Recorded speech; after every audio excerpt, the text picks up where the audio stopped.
ಒದಗಿದ್ದಾರೆ ಮತ್ತು ತಮ್ಮನ್ನು ಪತ್ರಿಕಾಗೋಷ್ಠಿಗೆ ಕರೆದಿರ್ತಕ್ಕಂಥ ಉದ್ದೇಶ ಮೊನ್ನೆ ದಿವಸ ಜಿಲ್ಲಾ ಉಸ್ತುವಾರಿ ಮಂತ್ರಿಗಳು ನೇತೃತ್ವದಲ್ಲಿ ರಾಯಚೂರು ಜಿಲ್ಲೆ ಪಟ್ಟಣ ಮತ್ತು ಗ್ರಾಮಗಳ ಕುಡಿಯುವ ನೀರಿನ ಸಮಸ್ಯೆ ಬಗ್ಗೆ ಮಾನ್ಯ ಚುನಾವಣಾ ಆಯೋಗದ ಪರವಾನಗಿಯನ್ನು ಪಡೆದು ರಾಜ್ಯ ಸರ್ಕಾರ ಸಭೆಯನ್ನು ಮಾಡಿತ್ತು. ಅದಕ್ಕಿಂತ ಪೂರ್ವದಲ್ಲಿ ನಾವು ಸಿಂಗನೂರಿನ ಆಯುಕ್ತರು, ನಮ್ಮ ನಗರಸಭೆಯ ಆಯುಕ್ತರಾದ ಮಂಜುನಾಥ್ ಅವರು ಮತ್ತು ದಂಡಾಧಿಕಾರಿಗಳು, ತಹಸೀಲ್ದಾರರು, ಇಒ ಅವರು ಇವರೆಲ್ಲರ ಜೊತೆಗೆ ಸಿಂಗನೂರು ತಾಲೂಕಿನ ಪಟ್ಟಣ ಮತ್ತು ಗ್ರಾಮೀಣ ಮತ್ತು ಕ್ಯಾಂಪ್ಗಳ ಕುಡಿಯುವ ನೀರಿನ ಸಮಸ್ಯೆಗಳ ಬಗ್ಗೆ ಚರ್ಚೆ ಮಾಡಿ ಕೆಲವೊಂದು ಪ್ರಸ್ತಾವನೆಗಳನ್ನು ಮಾನ್ಯ ಉಸ್ತುವಾರಿ ಮಂತ್ರಿಗಳಿಗೆ ಸಲ್ಲಿಸಿದೆ. ಸಿಂಗನೂರು ಪಟ್ಟಣ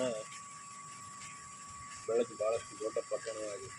ಸುಮಾರು 1.5 ಲಕ್ಷ ಜನ ಮೇಲ್ಪಟ್ಟು ಜನರಿಗೆ ಪ್ರತಿನಿತ್ಯ ಕುಡಿಯುವ ನೀರಿನ ಶುದ್ಧವಾದ ನೀರನ್ನು ಒದಗಿಸಬೇಕಾದಂಥ ಕೆಲಸ ನಗರಸಭೆ ಮೊದಲಿದ್ದನ್ನು ಮಾಡ್ಕೊಂಡು ಬಂದಿದೆ.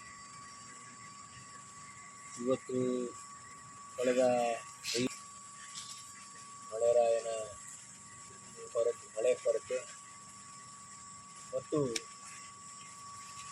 ಕೆರೆಯಲ್ಲಿ ಸಂಗ್ರಹಣೆ ಆಗಿರ್ತಕ್ಕಂಥ ನೀರಿನ ಸಂಗ್ರಹ ಕಡಿಮೆಯಾಗಿ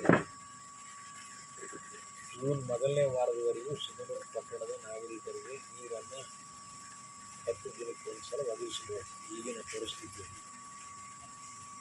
ಅದೇ ರೀತಿ ಗ್ರಾಮೀಣ ಪ್ರದೇಶದಲ್ಲಿ ಕೂಡ ಕೆಲವು ಗ್ರಾಮಗಳಲ್ಲಿ ಕೆರೆಗಳು ಇನ್ನೂ ವಾರ 15-20 ದಿವಸ ಆದಷ್ಟು ನೀರು ಸಂಗ್ರಹಣೆ ಇದೆ. ಕೆಲವು ಗ್ರಾಮಗಳ ಕೆರೆಗಳಲ್ಲಿ ನೀರಿನ ಕೊರತೆಯೂ ಇದೆ. ಅದೇ ರೀತಿ ಕ್ಯಾಂಪ್ಗಳು ಮತ್ತು ಹಳ್ಳಿಗಳಲ್ಲಿ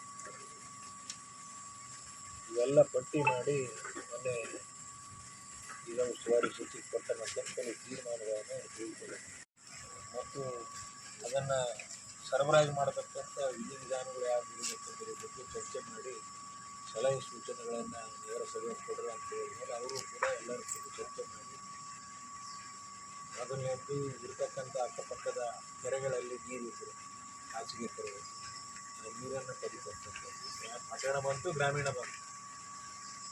ಮತ್ತು ಕೆರೆಗಳಲ್ಲಿ ನೀರಿಲ್ಲ ಅಂದರೆ ಲಾರಿಗಳ ಮುಖಾಂತರ, ಟ್ಯಾಂಕರ್ಗಳ ಮುಖಾಂತರ ನೀರನ್ನು ಸರಬರಾಜು ಮಾಡತಕ್ಕಂಥ ವ್ಯವಸ್ಥೆ ಮಾಡಬೇಕು. ಮೂರನೇದು ಅದರ ಪಕ್ಕದಲ್ಲಿ ಯಾವುದಾದ್ರೂ ಕೆರೆಗಳಿದ್ದರೆ ಪೈಪ್ ಲೈನ್ಗಳನ್ನು ಹಾಕಿ ಶುದ್ಧೀಕರಣ ಘಟಕಕ್ಕೆ ನೀರನ್ನು ತಂದು ಅಲ್ಲಲ್ಲಿದ್ದು ಸರಬರಾಜು ಮಾಡಬೇಕು ಎಂಬ ಚಿಂತನೆಯನ್ನು ಮಾಡಿ ಕೆಲವು ಪ್ರಸ್ತಾವನೆಗಳನ್ನು ನಗರಸಭೆಯ ಎಲ್ಲ ಸದಸ್ಯರು ನಮ್ಮ ಗಮನಕ್ಕೆ ತಂದಾಗ ನಾವೆಲ್ಲ ನಿನ್ನೆ ದಿವಸ ನಗರಸಭೆ ಸದಸ್ಯರು ಮತ್ತು ಕಮಿಷನರು ಎಲ್ಲರೂ ಹೋಗಿ ನಮ್ಮ ಚಂದ್ರಪ್ಪ ಅವ್ರ ಕೆರೆ ಪಕ್ಕದಲ್ಲಿ ಕೊಪ್ಪೂರು ರೋಡು 3-4 ಎಕರೆ ಕೆರೆ ಇದೆ. ಅದರಲ್ಲಿ ಇನ್ನೂ ಸುಮಾರು ಒಂದು 2 ವಾಟರಿಂಗ್ ಆಗೋಷ್ಟು 2-3 ವಾಟರಿಂಗ್ ಆಗೋಷ್ಟು ನೀರು ಸಿಗಬೇಕು. ಆ ನೀರನ್ನು ಸದ್ಬಳಕೆ ಮಾಡಿಕೊಂಡು ನೀರನ್ನು ಸರಬರಾಜು ಮಾಡಬೇಕು. ಪಟ್ಟಣದ ನಾಗರಿಕರ ಯೋಚನೆ ಮಾಡಿ ಕೆಲವು ನಿರ್ಧಾರ ಮಾಡಿ ಅದಕ್ಕೆ ಬೇಕಾಗಿರತಕ್ಕಂಥ ಸುಮಾರು 2.5 ಕಿಲೋಮೀಟ್ರ್ ಮೇಲೆ ಹೊಸ ಪೈಪ್ಲೈನ್, ಭೂಮಿ ಮೇಲೇ ಪೈಪ್ಲೈನ್ ಜೋಡಿಸಿ ತಾತ್ಕಾಲಿಕವಾಗಿ ಈ ಶುದ್ಧೀಕರಣ ಘಟಕಕ್ಕೆ ನೀರನ್ನು ತಂದು ನೀರು ಸರಬರಾಜು ಮಾಡಬೇಕು ಎಂಬ ಒಂದು ನಿರ್ಧಾರ ಮಾಡಿಕೊಂಡು ನಾಳೆಲಿದ್ದ ಆ ಕೆಲಸದ ಕಾಮಗಾರಿಗೆ ಚಾಲನೆ ಕೊಡ್ತಕ್ಕಂಥ ಕೆಲಸ ನಾನು ಮತ್ತು ನಮ್ಮ ನಗರಸಭೆ ಸದಸ್ಯರು ಆಯುಕ್ತರು ಮಾಡ್ತಾ ಇದ್ದೇವೆ ಎಂಬ ಮಾತನ್ನು ಈ ಸಂದರ್ಭದಲ್ಲಿ ಹೇಳಕ್ಕೆ ಇಚ್ಛೆಪಡ್ತೇನೆ.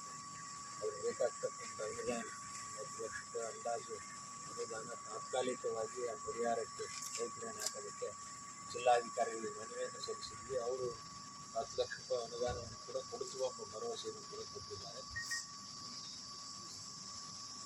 ನಾಳೆಯಿಂದ ಕೆಲಸ ಪ್ರಾರಂಭ ಮಾಡಿ ಮುಂದಿನ ಒಂದು 3-4 ದಿವಸದಲ್ಲಿ ಆ ಕೆಲಸವನ್ನು ಮುಗಿಸಿ ಪೈಪುಗಳ ಜೋಡಣೆ ಮಾಡಿ ಈ ಕೆರೆಯಿಂದ ನೀರನ್ನು ಒದಗಿಸ್ತಕ್ಕಂಥ ಕೆಲಸ, ವಾರ್ಡ್ ವೈಸ್ ಒದಗಿಸ್ತಕ್ಕಂಥ ಕೆಲಸ ಮಾಡಿದರೆ ತಾತ್ಕಾಲಿಕವಾಗಿ ಒಂದು ಮುಂದಿನ ತಿಂಗಳು 20-25ವರೆಗೂ ನೀರು ಸರಬರಾಜು ಮಾಡ್ಬೋದು.